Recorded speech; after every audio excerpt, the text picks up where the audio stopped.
الحمد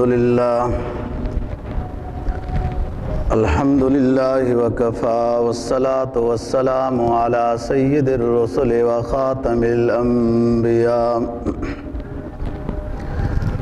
وعلى آله وأصحابه الذين أوفوا عهدا الذين هم خلاصة العرب العرباء وخير الخلائق بعد الأنبياء. أما بعد فأعوذ بالله من الشيطان الرجيم. بسم الله الرحمن الرحيم. ألم نشرح لك صدرك ووضعنا عنك وزرك الذي أنقض ظهرك ورفعنا لك ذكرك فإن مع العسر يسرا إن مع العسر يسرا فإذا فرغت فانصب وإلى ربك فارغب. قال النبي صلى الله عليه وسلم أدعوك بدعوة الإسلام أسلم تسلم. صدق الله العظيم وصدق رسوله النبي الأمي الكريم ونحن على ذلك لمن الشاهدين والشاكرين والحمد لله رب العالمين.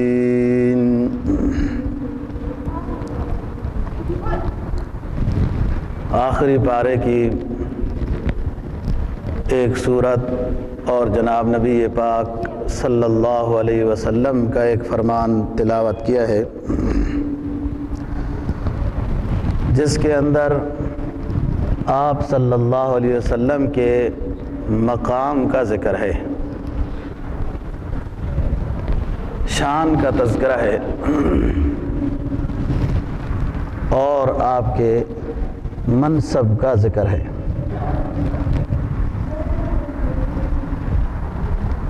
جناب نبی پاک صلی اللہ علیہ وسلم دنیا میں ربیع الاول کے مہینے میں تشریف لائے، اور اتفاق یہ ہے کہ دنیا سے جانے کا مہینہ بھی ربیع الاول کا مہینہ ہی ہے۔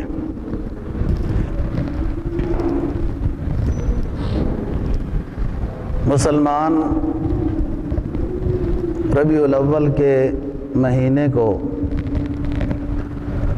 رسول اکرم صلی اللہ علیہ وسلم کے عقیدت و احترام، مناقب و فضائل، آپ کی مدح و ثنا میں اور آپ کی خوبیوں کے تذکرے میں گزارتے ہیں، اور اپنے ایمان میں جناب نبی پاک صلی اللہ علیہ وسلم کے تذکرے سے اضافہ محسوس کرتے ہیں۔ جناب نبی پاک صلی اللہ علیہ وسلم کی سیرت کے بہت پہلو ہیں، اور ہر پہلو ہی جناب کا اسوہ حسنہ کا کامل مصداق ہے، اور آپ کی زندگی کے ہر زاویے سے امتی کو کامل سبق اور درس ملتا ہے۔ جناب نبی پاک صلی اللہ علیہ وسلم کی شان، مقام، آپ کا عہدہ اور آپ کی صفات کو کافی تفصیل کے ساتھ قرآن مجید نے ذکر کیا ہے۔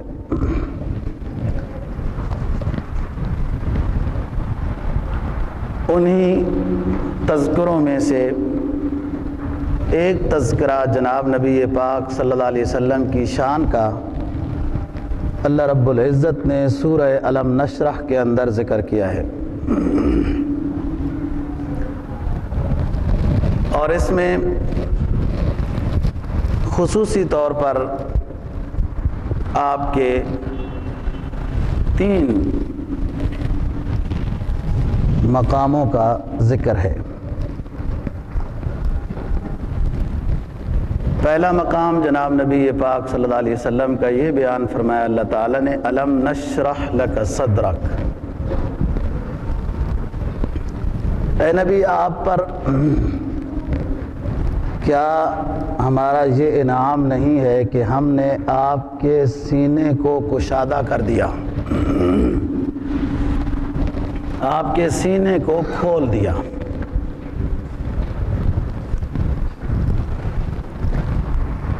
وَوَضَعْنَا عَنْكَ وِزْرَكَ، اور دوسرا انعام یہ ہے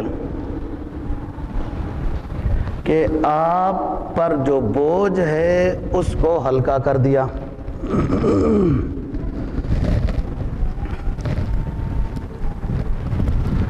وَرَفَعْنَا لَكَ ذِكْرَكَ، وہ بوجھ جس نے آپ کو بہت تکلیف میں رکھا ہوا تھا اس کو ہلکا کر دیا۔ اور تیسرا وَرَفَعْنَا لَكَ ذِكْرَكَ، اور آپ کے ذکر کو ہم نے خوب بلند کیا ہے۔ فَإِنَّ مَعَ الْعُسْرِ يُسْرًا إِنَّ مَعَ الْعُسْرِ يُسْرًا، ہر تکلیف کے ساتھ آسانیاں ہیں، تکلیف تھوڑی ہے آسانیاں زیادہ ہیں۔ فَإِذَا فَرَغْتَ فَانْصَبْ، جب آپ تبلیغ کے کام سے فارغ ہوں تو تنہائی میں اللہ کی خوب عبادت کریں۔ وَإِلَىٰ رَبِّكَ فَارْغَب، اور آپ کے رب اپنے رب کی طرف خوب توجہ کیجئے۔ جناب نبی پاک صلی اللہ علیہ وسلم کا جو فرمان تلاوت کیا ہے، رسول اکرم صلی اللہ علیہ وسلم نے صلح حدیبیہ کے بعد تمام دنیا کے اس وقت کے جو بادشاہ تھے اس میں اکثر جو سرکش اور جابر بادشاہ تھے ان کی طرف آپ نے خط کے ذریعے سے تبلیغ کی اور ان کو دعوت اسلام دی ہے۔ ان خطوط میں آپ کا ایک مرکزی جملہ ہوتا تھا، وہ میں نے تلاوت کیا ہے۔ وہ جملہ ان خطوط میں یہ ہوتا تھا، ادعوک بدعوت الاسلام، کہ میں تمہیں اسلام قبول کرنے کی دعوت دیتا ہوں۔ اسلم تسلم، اگر اسلام قبول کر لو گے تو سلامتی نصیب ہو جائے گی۔ یہ جملہ آپ صلی اللہ علیہ وسلم ہر خط میں لکھواتے تھے۔ تو میں عرض کر رہا ہوں کہ رسول اکرم صلی اللہ علیہ وسلم کی سیرت، آپ کے اقوال، افعال، کردار، آپ کی ظاہری جسد اطہر کی وضاحت، آپ کا چلنا پھرنا، بیٹھنا، آرام کرنا، دیکھنا، ہر ایک چیز میں ہی ایک مبارک قسم کا اسوہ حسنہ ہے۔ آپ کے کھانوں کے انداز میں، لباس کے انداز میں، نہانے کے انداز میں، خوشبو کے انداز میں، چلنے کے طریقے میں، پانی پینے کے طریقے میں، شفقت کے ساتھ پیش آنے کے طرز میں، ہر زاویہ زندگی سے امتی کو درس ملتا ہے۔ اور یہی وجہ ہے کہ جب بھی نبی پاک صلی اللہ علیہ وسلم کا تذکرہ کیا جائے تو ایمان والے اس تذکرے کو سن کر، بیان کر کے اپنے دل و دماغ میں ایک خاص قسم کا کیف اور سرور محسوس کرتے ہیں۔ حالانکہ بات وہی ہوتی ہے جو بار بار سنی ہوئی ہوتی ہے، لیکن خوشبو تو پھول کی وہ ایسی ہوتی ہے کہ ایک ہی دفعہ سونگھ کر کوئی پھول کو پھینکتا نہیں ہے۔ اور یہ تو وہ پھول ہیں کہ جن پھولوں کو اللہ نے مہکنا نصیب کیا ہے جناب نبی پاک صلی اللہ علیہ وسلم کے پسینے سے۔ فرمایا نا اعد ذکر محمد لنا ان ذکرہ اذا کررتہ یتزوع هو المسک ما کررتہ یتزوع۔ اعد ذکر محمد لنا ان ذکرہ هو المسک اذا کررتہ یتزوع، کہ آپ اپنی مجلسوں میں جناب نبی پاک صلی اللہ علیہ وسلم کا تذکرہ بار بار کریں۔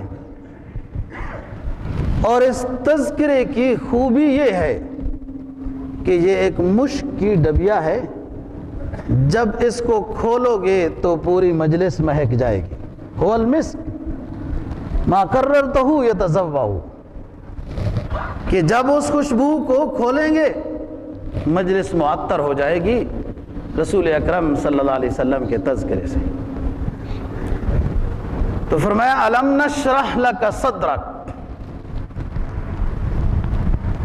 کیا ہے نبی ہم نے آپ کے سینے کو کھول نہیں دیا؟ سینہ کشادہ ظاہری طور پر بھی اور اندرونی طور پر بھی خوبی کی علامت ہوتی ہے۔ کشادہ سینے والا بہادر ہوتا ہے، کشادہ سینے والا سخی ہوتا ہے،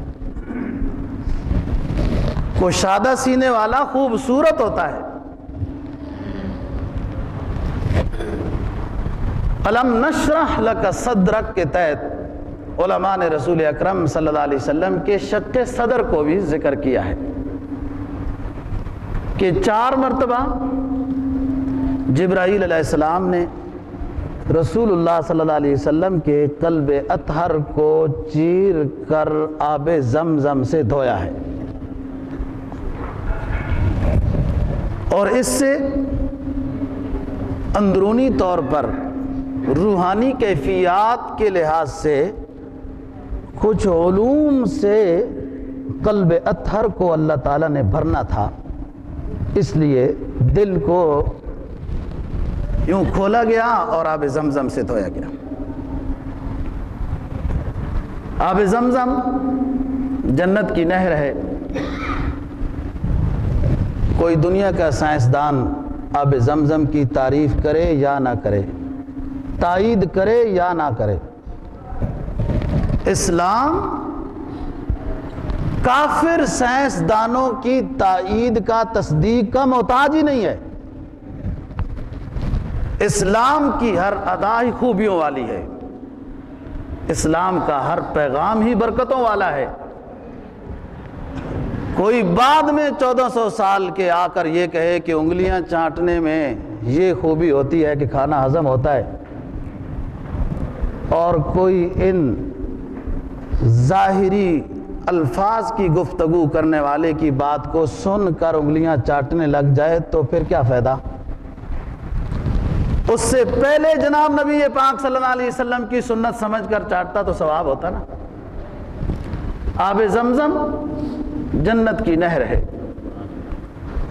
اور کتنا پانی نکلتا ہے وہاں، استعمال ہونے کے لحاظ سے یا پوری دنیا میں تقسیم کے لحاظ سے،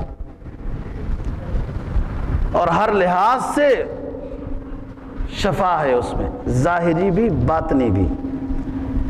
یہاں باطنی مقام دلانے کے لیے شق صدر کیا جا رہا ہے۔ پہلی مرتبہ آپ صلی اللہ علیہ وسلم کی عمر جب 4 سال تھی، حضرت حلیمہ سعدیہ رضی اللہ تعالی عنہا کے گھر میں تھے کہ ایک بچپنے میں کھیل کود کی فطرت انسان میں ہوتی ہے، بچوں میں ہوتی ہے، ایسی فطرت کو خارج کیا گیا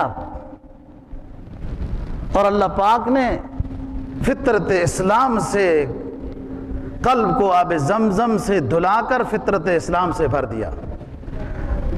چنانچہ آپ نے 40 سال مکہ والوں میں گزارے، اور ایک کڑی جوانی کا زمانہ ہوتا ہے، 15-20 سال سے لے کر 40 سال تک۔ سارے صادق و امین کہتے تھے کہ کبھی خلاف اولا مجلس میں بھی آپ شریک نہیں ہوئے۔ خلاف اولا یعنی جو جائز بھی ہو، کوئی یوں پروگرام، کوئی کھیل کود، آپ ایسی مجلس میں بھی شریک نہیں ہوئے۔ وہ پہلے فطرت میں ہی بات رکھی گئی تھی اسلام کی، اور کھیل کود کی نکال دی گئی تھی۔ پھر 10-12 سال کی عمر میں شق صدر ہوا۔ اب جوانی کے بھی کچھ احساسات اور تخیلات ہوتے ہیں نا، ان تخیلات اور احساس سے دل کو دھو دیا، اللہ پاک نے اپنے نور سے بھر دیا۔ پھر نبوت ملنے سے پہلے 40 سال کی جب عمر ہونے والی تھی تو پھر شق صدر ہوا۔ اب بار نبوت کے اٹھانے کی صلاحیت دینے کے لیے قلب اطہر کو آب زمزم سے جبرائیل علیہ السلام نے دھویا، تاکہ اس دل میں بار نبوت برداشت کرنے کی صلاحیت پیدا ہو جائے۔ یہ تیسری دفعہ شق صدر ہوا، اور چوتھی دفعہ شق صدر معراج پہ تشریف لے جانے سے چند لمحے پہلے ہوا، کہ تاکہ جناب میں دیدار ربانی کی صلاحیت پیدا ہو جائے۔ ورنہ قرآن نے تو اصول بیان کیا ہے، لا تدرکہ الابصار وہو یدرک الابصار وہو اللطیف الخبیر، کہ اللہ پاک کو کوئی دیکھ نہیں سکتا اس دنیاوی نگاہ سے۔ تو پھر اس میں صلاحیت پیدا کی گئی، اور سورہ نجم میں بیان کر دیا، ما زاغ البصر وما طغى لقد رأى من آیات ربہ الکبریٰ۔ اس نگاہ نے اللہ رب العزت کی دیدار میں کوئی کمی نہیں چھوڑی، اور بھی بہت ساری نشانیاں اللہ پاک نے معراج میں دکھائی۔ تو الم نشرح لک صدرک ووضعنا عنک وزرک، اور اے نبی کیا ہم نے آپ سے بوجھ کو ہلکا نہیں کر دیا؟ آپ پریشان تھے کہ میں تبلیغ کیسے کروں گا، ماننے والے بہت تھوڑے ہیں۔ آہستہ آہستہ ہم نے آپ کو ایسی جماعت دے دی کہ وہ جماعت آپ کی ہر لحاظ سے جانثار بن گئی، اور آپ کے بوجھ میں وہ شریک ہو گئے، آپ کے بوجھ میں تخفیف کر دی۔ وَوَضَعْنَا عَنْكَ وِزْرَكَ، اور یہ بوجھ بہت بڑا بوجھ تھا۔ جب پہلی دفعہ جبرائیل علیہ السلام آئے تھے اور آپ کو دبوچا تھا، واپس آتے ہوئے آپ کی طبیعت خراب ہونا شروع ہو گئی، اور پھر گھر پہنچ کر آپ نے حضرت خدیجہ رضی اللہ تعالی عنہا کو یہ فرمایا، زملونی زملونی، مجھے چادر اڑا دو، چادر اڑا دو، طبیعت خراب ہو رہی ہے۔ تو یہ بوجھ آپ نے محسوس کیا کہ میں کیسے اس کو دنیا تک پہنچاؤں گا، پھیلاؤں گا، کہ اللہ نے آپ کو آہستہ آہستہ ایسی مبارک جماعت دے دی کہ آپ کے ایک ایک نقطے پر جان کو قربان کرنا یہ فخر سمجھتے تھے۔ حضرت ابو طلحہ رضی اللہ تعالی عنہ میدان احد میں جناب نبی پاک صلی اللہ علیہ وسلم کے سامنے کھڑے ہو کر کفار کا دفاع کر رہے تھے، اور گاتے کیا تھے فخر سے؟ کہتے ہیں نفس الفداء لنفسک یا محمدی،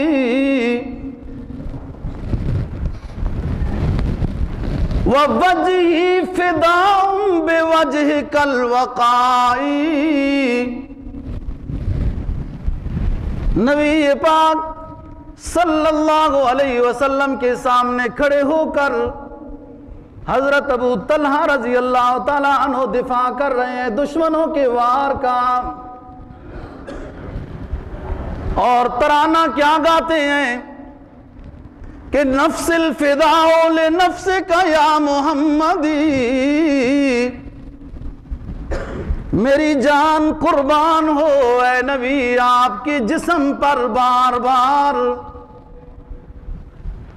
وَبِوَجْهِ بِوَجْهِكَ الْوَقَاءُ، اور میرا چہرہ ڈھال بنے اے نبی، تیرے چہرے کے لیے ڈھال بن جائے میرا چہرہ، دشمنوں کے تیر چلے آپ کی طرف نہ آئے، میرے چہرے پہ وہ تیر لگیں۔ یہ جماعت دی اللہ رب العزت نے رسول اللہ صلی اللہ علیہ وسلم کو جب غزوہ بدر میں رسول اللہ صلی اللہ علیہ وسلم نے مشورہ کیا کہ دشمنان اسلام ہمیں مٹانے کے لیے پروگرام بنا رہے ہیں، بتاؤ میرے ماننے والوں ان کا مقابلہ کیسے کریں گے؟ تو ایک انصاری صحابی کھڑا ہوا اور عرض کرنے لگا اللہ کے رسول، ہم آپ کی امتی ہیں، ہم بنی اسرائیل نہیں ہیں۔ جب حضرت موسیٰ علیہ السلام نے بنی اسرائیل کو دعوت جہاد دی تو بنی اسرائیلیوں کی ایک جماعت کہنے لگی فَاذْهَبْ أَنْتَ وَرَبُّكَ فَقَاتِلَا اِنَّا هَاهُنَا قَاعِدُونَ۔ موسیٰ علیہ السلام کی جہاد کی دعوت پر بعض بنی اسرائیل یہ کہنے لگے کہ جاؤ موسیٰ آپ اور آپ کا رب جا کر دشمنوں کے مقابلے میں جائے اور جہاد کرے، ہم تو یہاں بیٹھ کر آپ کے جہاد کا تماشا دیکھیں گے۔ غزوہ بدر کے موقع پر، جہادی تشکیل دینے کے موقع پر جناب نبی پاک صلی اللہ علیہ وسلم نے بطور امتحان کے صحابہ کرام رضی اللہ تعالی عنہم سے یہ پروگرام رکھا کہ بتاؤ میرے ماننے والوں، دشمنان اسلام تمہیں مٹانے کا پروگرام کر چکے ہیں، اب اس دشمنی یلغار کا دفاع کیسے ہوگا؟ تو انصاری صحابی کھڑے ہو کر یہ کہنے لگے کہ اللہ کے رسول ہم بنی اسرائیلی نہیں ہیں، آپ کے آگے آپ کے دائیں اور بائیں جہاد کرتے ہوئے ہمیں آپ پائیں گے۔ رسول اللہ صلی اللہ علیہ وسلم نے اس انصاری صحابی کے یہ جملے سن کر تبسم فرمایا کہ امید یہی تھی کہ آپ ایسے، تو فرمایا الم نشرح لک صدرک ووضعنا عنک وزرک الذی انقض ظہرک، ہم نے آپ کے بوجھ کو ہلکا کر دیا، آپ کو جماعت ایسی دی کہ ہر بات پر اپنی جانوں کو پیش کرنے والے ہیں۔ جب رسول اللہ صلی اللہ علیہ وسلم سخت بیماری کی حالت میں تھے اور نماز پڑھانے کے لیے تشریف نہ لا سکے۔ حضرت ابوبکر صدیق رضی اللہ تعالیٰ عنہ کو نماز پڑھانے کے لیے حکم دیا، جماعت کھڑی ہو گئی، حضرت ابوبکر صدیق رضی اللہ تعالیٰ عنہ امام بن گئے۔ آپ نے حجرہ مبارک کے پردے کو ہٹا کر صحابہ کرام کی جماعت کو دیکھا کہ حضرت ابوبکر صدیق رضی اللہ تعالیٰ عنہ کے پیچھے نماز پڑھ رہے ہیں تو آپ مسکرانے لگے۔ علماء سیر نے عجیب بات لکھی کہ رسول اللہ صلی اللہ علیہ وسلم کیوں مسکرائے؟ لکھتے ہیں اس لیے مسکرائے رسول اللہ صلی اللہ علیہ وسلم کہ جس مقصد کے لیے اللہ نے مجھے بھیجا تھا کہ دین کی اشاعت ہو، دین کی تبلیغ ہو، وہ مکمل ہو چکا ہے۔ اتنی بڑی جماعت تیار ہو گئی تبلیغ کے لیے، جیسے میں نے حکم دیا اس کے مطابق نماز پڑھ رہے ہیں۔ اور قرآن مجید نے نبی پاک صلی اللہ علیہ وسلم کی بعثت کا تذکرہ کیا، فرمایا والذی ارسل رسولہ بالہدی ودین الحق لیظہرہ علی الدین کلہ، والذی ارسل رسولہ بالہدی ودین الحق لیظہرہ علی الدین کلہ وَكَفَى بِاللَّهِ شَهِيدًا۔ اللہ رب العزت فرما رہے ہیں کہ میں نے آخری رسول محمد عربی صلی اللہ علیہ وسلم کو بھیجا ہے۔ ارسل رسولا بالہدی ودین الحق، اس کو آسمانی علوم سے سرفراز فرمایا اور اس کی گویائی میں وہ حکمت اور فراست رکھی ہے۔ اس نبی کی گفتگو میں وہ حکمت و فراست، وہ حق و صداقت کے انمول وہ موتی رکھی ہے کہ میرا نبی جدھر جدھر بھی وہ موتی بکھیرتا جاتا ہے دنیا مستفید ہوتی جاتی ہے۔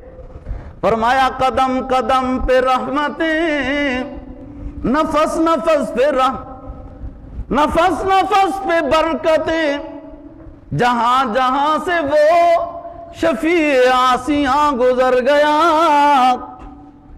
قدم قدم پہ برکتیں، نفس نفس پہ رحمتیں، جہاں جہاں سے وہ شفیع آسیاں گزر گیا۔ جہاں نظر نہیں پڑی وہاں رات آج تک، اور نظر نہ پڑی۔ حج پہ جانے والے ساتھی سمجھتے ہیں، اور جنہوں نے اس مبارک نظر کی طرف طلب کے ساتھ نہیں دیکھا تو رسول اللہ صلی اللہ علیہ وسلم کا پڑوسی بن کر بھی ابو جہل ہو گیا۔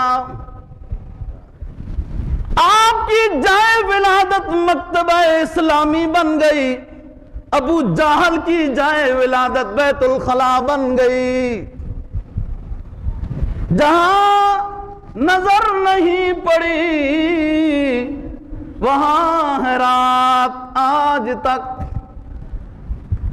وہاں سحر ہوئی، جہاں جہاں گزر گیا۔ یہ نظر رحمت روم والے صہیب رومی پہ پڑتی ہے تو رضی اللہ تعالی عنہ بن جاتے ہیں۔ یہ نظر رحمت حضرت سلیمان فارسی رضی اللہ تعالی عنہ پہ پڑتی ہے۔ وہ فارس سے آنے والا، فارسی بولنے والا، کبھی بت پرست بنا، کبھی آتش پرست بنا، کبھی عیسائی مذہب قبول کیا اور مدینہ میں آ کے رضی اللہ تعالی عنہ بن گیا۔ حبشہ سے آنے والے سیاہ فام پہ یہ نظر رحمت پڑی، حبشہ سے آنے والے سیاہ فام پہ یہ نظر رحمت پڑی تو نبی پاک صلی اللہ علیہ وسلم کی مجلس میں آپ کی معیت میں، آپ کی صحبت میں وہ مقام ملا کہ معراج کے سفر میں جنت میں پہلے آپ کی جوتیوں کی آواز آ رہی تھی۔ فرمایا جہاں وہاں سحر ہوئی، جہاں جہاں گزر گیا۔ فرمایا هو الذی ارسل رسولہ بالہدی ودین الحق لیظہرہ علی الدین کلہ۔ ہم نے نبی ایسا بھیجا جس کو خاتم الانبیاء بنا کے بھیجا، امام الانبیاء بنا کے بھیجا، سید دو جہاں بنا کے بھیجا، تمام انبیاء سے اونچا نبی بھیجا، اور اس پر نازل کی جانے والی کتاب کو بھی امام الکتب بنا دیا، اور اس کی شریعت کو بھی اتنا نوازا، اس کی امت کو بھی اتنا نوازا کہ کیسے جانثار ہر دور میں اس نبی پہ ہر دور میں کیسے جانثار پیدا ہوتے رہے۔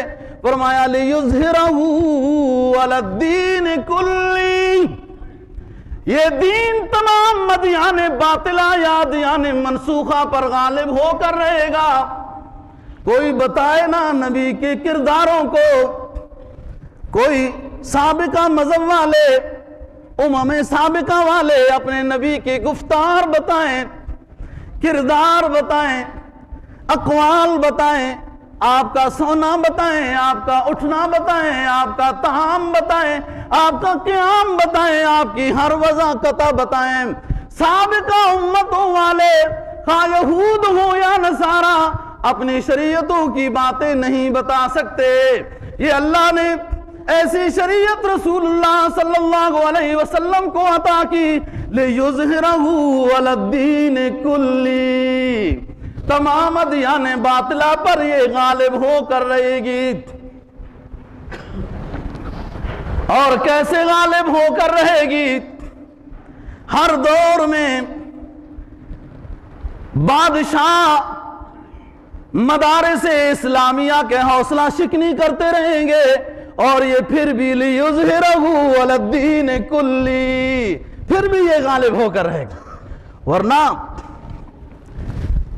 کوئی کسر کفر نے ہر دور میں نہیں چھوڑی دوستو، اسلام کو ختم کرنے کی، اور مسلمانوں کو ختم کرنے کی، اور قرآن کو ختم کرنے کی، فرمان رسول صلی اللہ علیہ وسلم کو ختم کرنے کی ہر دور میں بڑی کوشش ہوئی۔ تو فرمایا الم نشرح لک صدرک ووضعنا عنک وزرک، یہ دین تبلیغ یہ بوجھ ہے، ہم نے آپ سے یہ ہلکا کر دیا، ایسی جماعت آپ کو دے دی۔ الذی انقض ظہرک ورفعنا لک ذکرک، اور آپ کے تذکرے کو بلند کیا، خوب بلند کیا، ہر وقت بلند کرایا۔ جہاں اللہ کا ذکر وہاں نبی کا ذکر، کہ یہ اسلام نام ہی دونوں چیزوں کا ہے۔ کوئی صرف اللہ کو مانے، نبی آخر الزمان صلی اللہ علیہ وسلم کو نہ مانے تو مسلمان نہیں ہے۔ ورفعنا لک ذکرک، کفار نے ایک بات کہی تھی جب آپ کے بیٹے مکہ مکرمہ میں فوت ہوئے تھے کہ کوئی پریشانی کی بات نہیں ہے، اس کا وارث ہی کوئی نہیں ہے، اس کی نرینہ اولاد مرتی جا رہی ہے، پریشانی کی بات نہیں ہے۔ اللہ پاک نے وَرَفَعْنَا لَكَ ذِكْرَكَ اور اِنَّا أَعْطَيْنَاكَ الْكَوْثَرَ سورت نازل فرمائی کہ نام تمہارا کوئی نہیں رہے گا، نام ان کا قیامت تک رہے گا، قیامت کے بعد میدان حشر میں بھی گونجے گا، نام تمہارا نہیں رہے گا۔ اور حسان بن ثابت رضی اللہ تعالیٰ عنہ مشہور صحابی رسول ہیں، رسول اللہ صلی اللہ علیہ وسلم کبھی کبھی طبیعت میں جب ذوق ہوتا تھا تو حسان کو فرماتے تھے، حسان مسجد نبوی میں کہ اشعار پڑھو نا جس میں میری مدح ہو، مشرکین کی اس میں ناکامی ہو، یہ اشعار پڑھو۔ اور آپ اشعار پڑھتے ہو نا جب دشمنوں پر تلواریں چلتی ہیں۔ اور پھر حسان بھی کیسا تربیت یافتہ تھا، سب سے پہلے ایک شعر پڑھا۔ اس شعر کا ترجمہ یہ ہے کہ میں نے رسول اللہ صلی اللہ علیہ وسلم کے بارے میں جو قصائد پڑھے ہیں، اس سے میں نے نبی کی تعریف نہیں کی۔ یہ جو میں نے قصائد پڑھے ہیں، نبی کے نام پر نبی کی تعریف نہیں کی، ان قصائد میں نبی کا نام آیا، میرے قصائد کی تعریف ہو گئی۔ میں کیا ہوتا ہوں؟ اللہ جن کی تعریف کرے۔ قرآن کی آیات اتریں، کہتے ہیں ما ان مدحت محمدا بمقالتی، ما ان مدحت محمدا بمقالتی ولكن مدحت مقالتی بمحمد صلی اللہ علیہ وسلم۔ میں اپنے قصائد میں نبی اکرم صلی اللہ علیہ وسلم کی شان کیا بیان کر سکتا ہوں؟ ہاں اتنی بات ضرور ہے کہ میرے قصائد کو مقام مل گیا تذکرہ محمد صلی اللہ علیہ وسلم کی وجہ سے۔ اور پھر آگے کہتے ہیں ضم الالہ اسم النبی الى اسمہ، ضم الالہ اسم النبی الى اسمہ، کہ اللہ رب العزت نے اپنے نام کے ساتھ اپنے محبوب پیغمبر محمد عربی صلی اللہ علیہ وسلم کا تذکرہ کیا ہوا ہے۔ ضم الالہ اسم النبی الى اسمہ،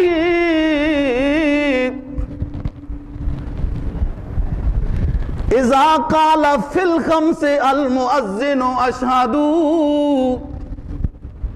اللہ رب العزت نے اپنے نام کے ساتھ نبی آخر الزمان صلی اللہ علیہ وسلم کا نام لگا دیا۔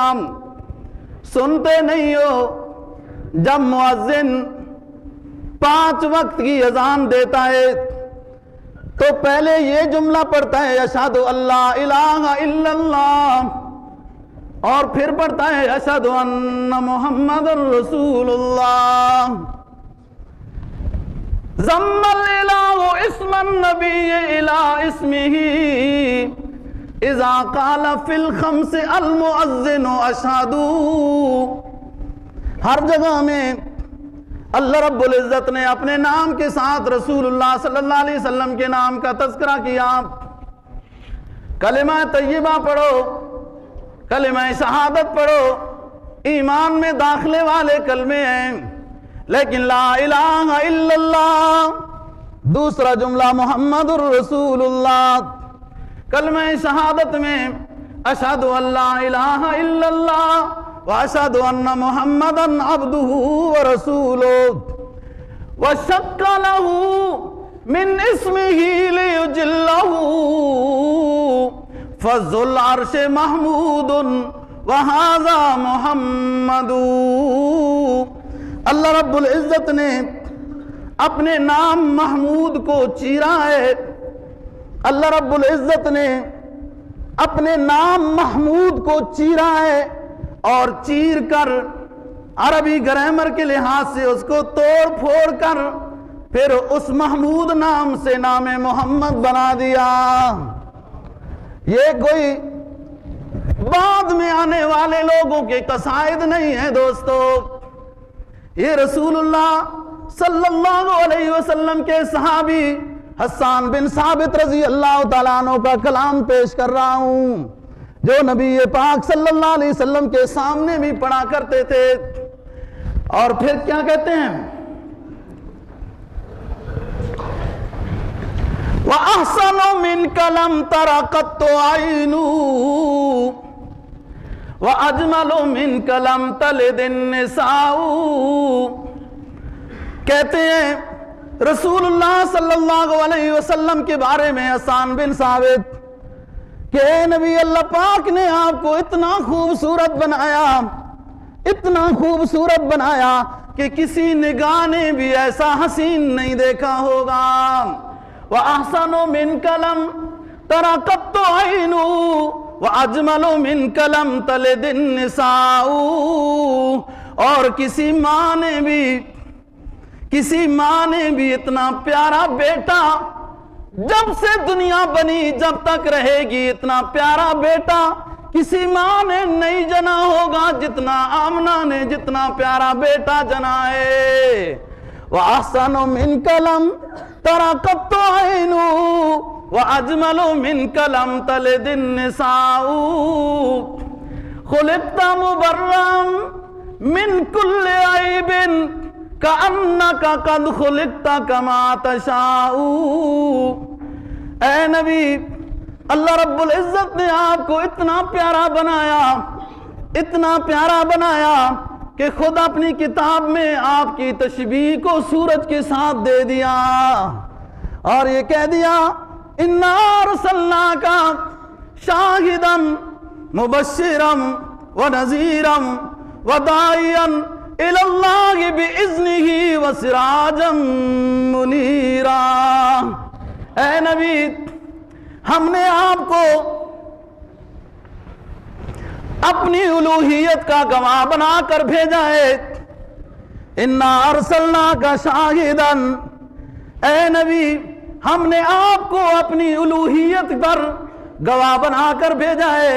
شاہداً ومبشراً ونذیراً وداعیاً الی اللہ بإذنہ وسراجاً منیراً، اور آپ کو روشنی والا سورج بنا کر بھیجا ہے۔ روشنی والا اللہ رب العزت نے رسول اللہ صلی اللہ علیہ وسلم کو روشنی والا آفتاب کہا ہے، اور اس پر جناب قاری محمد طیب صاحب معتمم دارالعلوم دیوبند نے کتاب لکھی 3 جلدوں میں رسول اکرم صلی اللہ علیہ وسلم کی صفات پر کہ آفتاب ربانی ہے، ایک آفتاب ربانی ہے، آسمانوں پہ چکر لگاتا ہے، اور ایک آفتاب ربانی ہے جو زمین پہ مدینہ میں مقیم ہے۔ سراجم منیرا، او پڑھے لکھے بلو ایریا والو، تم تو بڑے جانتے ہو فلکیات کے نظام کو، سائنس کو۔ سورج براہ راست روشنی لیتا ہے اللہ رب العزت سے، چاند روشنی لیتا ہے سورج سے، اور سیارے روشنی لیتے ہیں سورج سے، لیکن کسی فلکیات والے نے یہ نہیں لکھا کہ سورج کہاں سے روشنی لیتا ہے۔ سورج روشنی براہ راست اللہ رب العزت سے لیتا ہے، اس لیے اللہ رب العزت نے اپنے آخری رسول کو بھی سراج منیر کہا کہ یہ آخری رسول میرا دنیا نبوت کے لیے میرا سورج ہے، اور اس کو روشنی براہ راست میرے نور سے ملتی ہے۔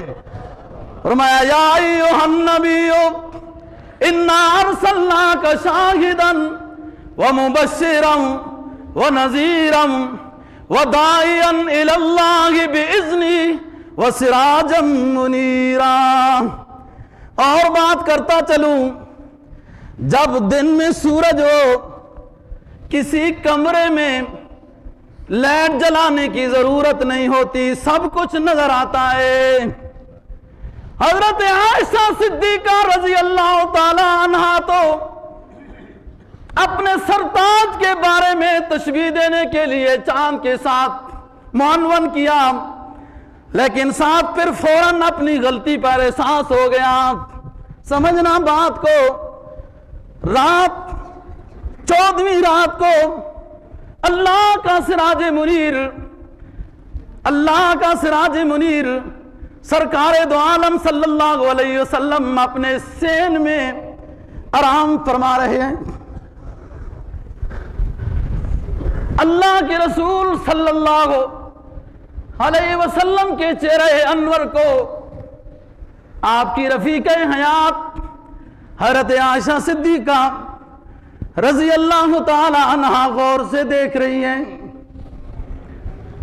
دیکھتے دیکھتے دوستوں بے ساختہ کہنے لگی یہ میرا سرتاج 14ویں کا چاند ہے، لیکن پھر فوراً غلطی پہ احساس ہو گیا، کہنے لگی نہیں، دنیا کے چاند کے چہرے پہ تو چھائیاں ہیں، میرے چاند کے چہرے پہ تو کوئی چھائی نہیں ہے، لہذا چاند کے ساتھ تشبیہ دینا انصاف نہیں ہے۔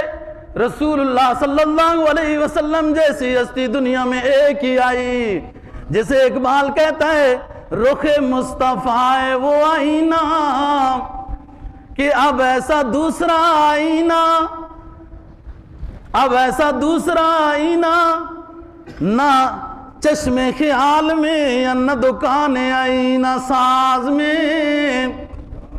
رسول اللہ صلی اللہ علیہ وسلم کے جسد ظاہری کو بھی اللہ پاک نے اپنی قدرت کا ایک عجیب نمونہ بنا کر بھیجا ہے کہ حضرت آمنہ رضی اللہ تعالی عنہ رسول اللہ صلی اللہ علیہ وسلم کی ولادت پر دیکھ کر یہ کہنے لگی کہ میرا بیٹا لگتا یہ ہے کہ اتنا خوبصورت ہے، اتنا خوبصورت ہے کہ اس جیسا بیٹا تو میں نے ابھی تک نہیں دیکھا۔ ادھر جبرائیل آ گئے، جس کو شیخ سعدی نے اپنے الفاظ میں بیان کیا کہ جبرائیل علیہ السلام کو اللہ رب العزت نے بھیجا کہ آمنہ سے یہ کہہ دو کہ یہ صرف آپ کے دائرہ نظر میں خوبصورت نہیں ہے، یہ پوری دنیا میں یہ ایک ہی نمائندہ ہے۔ جبرائیل نے آ کر کیا بات کہی؟ فرمایا آفاقہ گرویدام مہرے بتا ورزیدام بسیار خوبا دیدام لیکن تو چیزیں دیگری۔ جبرائیل آ گئے، کہنے لگے کہ میں پوری دنیا میں گھوما ہوں، تمام انبیاء کو بھی دیکھا ہے، تمام کائنات کو بھی دیکھا ہے، آفاق گردیدم مہرے بتا ورزیدم بسیار خوبا دیدم۔ سب نبیوں کو دیکھا ہے، سب نبیوں کو اللہ نے بہت خوبصورت پیدا کیا ہے علیہ السلام، ولیکن تو چیزیں دیگری، لیکن اے نبی آپ کو اللہ رب العزت نے تمام سے سب سے زیادہ خوبصورت بنایا ہے۔ انشاءاللہ باقی بات اگلے جمعے پر کریں گے۔ اللہ صحیح عقیدت جناب نبی پاک صلی اللہ علیہ وسلم کے ساتھ نصیب فرمائے۔